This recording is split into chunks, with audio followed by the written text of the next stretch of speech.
ભારત હવે ઇતિહાસ રચવા જઈ રહ્યો છે। ઇસરો અને નાસાનું સંયુક્ત ઉપગ્રહ નિસાર આગામી 30 જુલાઈ 2025ના રોજ શ્રીહરિકોટાથી બપોરે GSLV F-16 રોકેટ દ્વારા લોન્ચ થવા જઈ રહ્યો છે।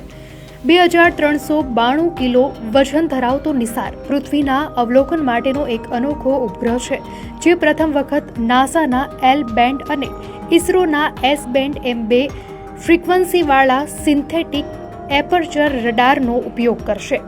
આ ઉપગ્રહ દર 12 દિવસે સમગ્ર પૃથ્વીને સ્કેન કરશે, જે ઉચ્ચ રિઝોલ્યુશનવાળો તમામ હવામાનમાં દિવસ રાતનો ડેટા પ્રદાન કરશે।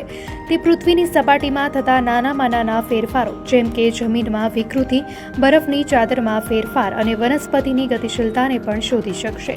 આ મિશન દરિયાઈ બરફનું નિરીક્ષણ, જહાજની ઓળખ, તોફાન ટ્રેકિંગ, જમીનની ભેજમાં ફેરફાર, સપાટીના પાણીનો નકશો અને આપત્તિ પ્રતિભાવ સહિત અનેક મહત્વપૂર્ણ કાર્યોમાં મદદ કરશે।